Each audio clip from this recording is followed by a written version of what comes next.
BVarsity.com. The new book is out. That was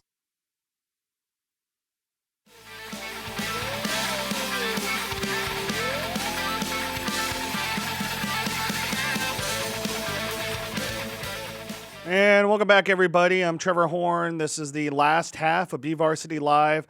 The Independence girls basketball team, they're out and getting ready for the D2 section playoffs starting next week. The seedings come out, and we're going to have a big conversation about that now. Andy Bogard, the longtime preps writer for the Fresno Bee. Andy on the phone. Andy, how are you today, sir? Well, the better question is, how are you? I'm fine. But, man. You don't sound like you have the flu. You must have rallied quickly. Well, I've been taking a lot of medication, so I'm a little stuffy. But, man, what a year for health-wise. But, you know, we just had the Independence girls basketball team in, and there was a girl, Deja Wandick, who's a sophomore starter for them. You know, sprains her ankle out for a month in December, comes back, gets sick, rallies, still plays in the game, still practices while trying to get through it. I'm not going to sit here and complain about having to do this show for an hour and whether or not I can get through it when, you know, you got a 15, 16-year-old high school athletes, you know, showing that, you know, they've got more toughness than we do, right? There you go. All right, so we, you know, Zach and I having a lot of conversations last couple days, and I don't know if you're as confused or conflicted about exactly what's going to happen tomorrow up in Porterville at the section office with the seatings. But do you want to start taking a stab with me on this and figure out what we can do?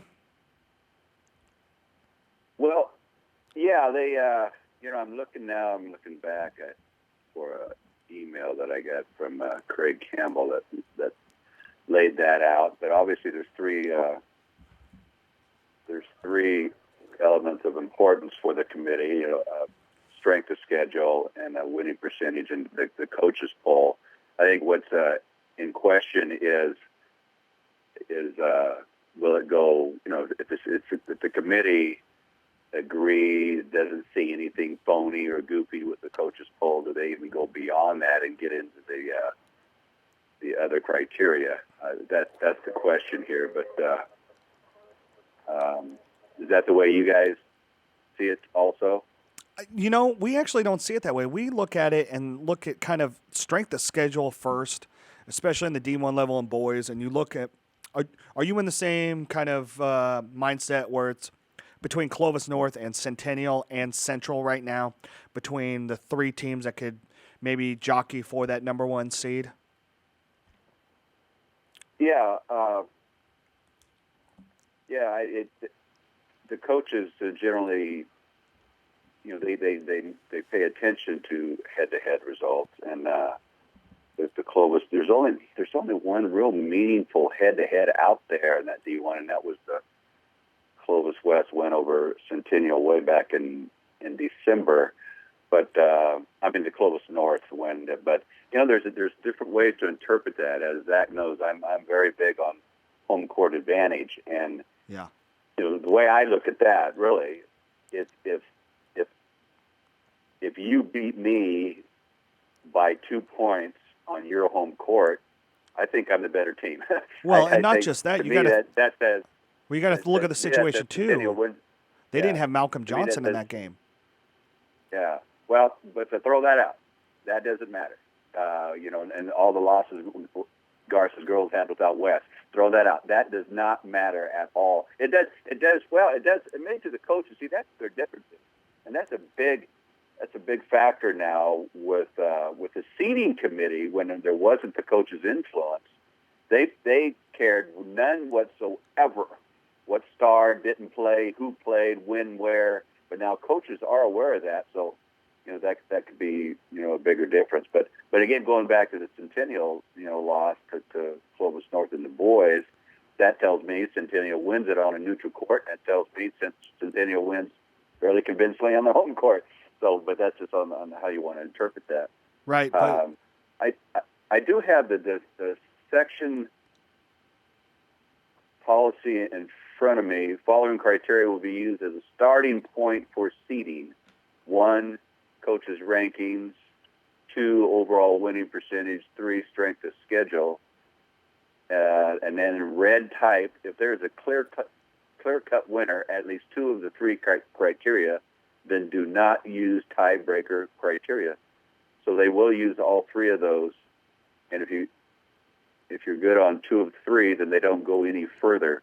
And then when going further, if they go to the tiebreaker, then it's placed in common league, head-to-head, record versus common opponents, max preps rankings, and overall winning percentage. So they will. It's right there in the section bylaws. Look at those first 3: coaches' rankings, overall winning percentage, strength of schedule by max preps. And Clovis North has the strongest strength of schedule. But all I know is, Trevor, anyone who's anybody up here in the North area, very impressed with Centennial. Very impressed. Well, and it would be nice for them to get to Selland. With Kern County not having a D1 team, this is the 12th year, and so obviously they're due, and that would be that's probably needed. The D1 finals need a Bakersfield school. Well, let's look at this real quick. Coaches poll number 1, winning percentage over strength of schedule. In my mind, I think that's the wrong way to look at it. For me, you're basically telling teams, don't schedule up in December. Don't go to TOCs. Don't go to winter jamborees. Don't do all these other tournaments. Don't go to Modesto Christian. Play a cupcake schedule and go 25-0, 28-2.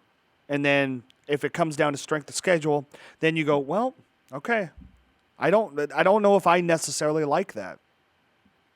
No, worthless. Yeah. Just virtually worthless overall winning percentage. Why anyone would have that as a criteria? Because that, as you say, it begs to play soft.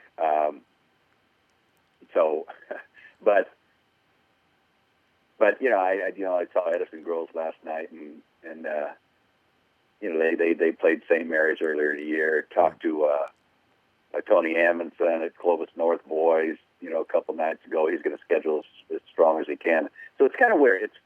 Why would you having both a strength of schedule and overall winning percentages? They really kind of wash out. But I agree with you that you could get a real soft 25-2. I mean, you'll have to be something. Yeah. But to have that kind of record. But yeah, I would agree with you. I'm not sure why that's even posted in the bylaws. Me either. So another question I have for you, obviously the track got really muddled there in the last 2 weeks of the season. Buchanan kind of caught fire after not being that good and, having a little tough run. But give me your overall perspective of what you saw out of the track in the last month. Well, here's what I saw. And maybe this was an aberration. I go to watch. They're down. The league is down. I watched Clovis North and Buchanan the other night, boys. Okay? This is a running clock, fourth quarter. Clovis North wins by 40. By 40 against Buchanan. This is a Buchanan team that had just beat Central, Clovis East, and Clovis West. And I saw them get thundered by a running clock in the fourth quarter. Yeah, now Donovan Mitchell, their big guy, apparently he was a little sick, whatever, but he was out there. He played about half the game, so he wasn't at his best game. But hey, they got beat by over 40 in a running clock. And they had beaten consecutively East, West, and Central. That really, that speaks very, very poorly for the track. So I like Clovis North. I have really all year, and Tony Amundsen, he's legit. He won 3 in a row at Fuller, D1 from 11 to 13, and it's a good-looking team. It's that Tony Amundsen classic team where they attack or shoot threes, and there's nothing in between. No such thing as a 10-footer when you play for Tony Amundsen. But they have a 6'5" guard, Benavera, who can drive and shoot outside, and Jonah Brown, he's the son of a player, his dad. Gosh, I'm forgetting this. For Troy. Troy Brown plays as a real good player at Hoover back in the day. But he can shoot the three, and they can drive. And so it's a good-looking team. But to go back, I was shocked. I had not seen Buchanan, and when they came out on the court, I said, you got to be kidding me. Now, Pat Gill is doing a real nice job, the former Memorial coach, doing a very good job. But it's a limited team, definitely a limited team that had just won 4 in a row on the track. So that that kind of tells you a lot about the track this year. Yeah, I'm completely confused right now, and I'm going to try to make it up to Porterville tomorrow to sit in on the section committee because I really kind of want to see exactly how they're going to seed this.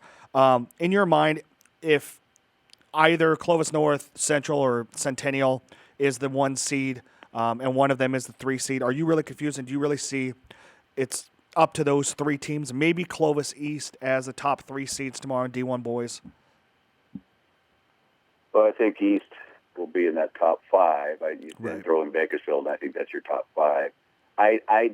Trevor, I don't know what would deny Clovis North. I don't. And then the head-to-head against Centennial is a biggie. They have the strongest strength of schedule. Did have a 3-loss season and tied for the track championship. But I don't know what would be. The only thing that I look at is Centennial beat Weston Ranch out of Manteca pretty handedly, where Clovis North split 2 games with them this year. So I don't know if that would factor in with a non-league out of section opponent. But that's the only thing when you look at common opponents between them. And then, Centennial doesn't have a loss to any non-D1 teams in the Central section other than Emmanuel, whereas Clovis North has a loss to Lemoore, who is likely the 2 seed tomorrow in D2. So I don't know. I think you're right. I think Clovis North is the 1 seed, but I talked to her. You're getting into considerations there. Common opponents that are 3 on the list. In that next level of tiebreaker, Trevor. I don't know if it gets there. Yeah, but me it either. could. If it does, that's the purpose of the tiebreaker. Sure. And we are obviously talking about something that's in question. Well, so then, maybe it should go there. Yeah. Maybe it goes beyond that first, and then those factors that you're talking about do play out. It's a tough call. Well, then strength of schedule could be a big one. Yeah. Well, then let's look at the coaches right now. I mean, you hate to kind of point fingers on this, but when you look at it, out of the 12 teams, 8 are from the Fresno Clovis area, where only 4 Bakersfield teams.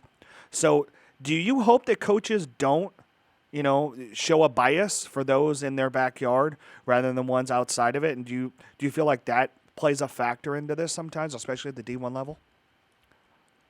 Well, it does. Take, for example, I'm talking to Pat Gill, the Buchanan coach, who got rocked twice by Clovis North in the league, and he says, well, and he did play Bakersfield. I believe Bakersfield beat Buchanan, Yes. right? I think on a buzzer beater by Xavier Esquivel at home at BHS. Yeah, right.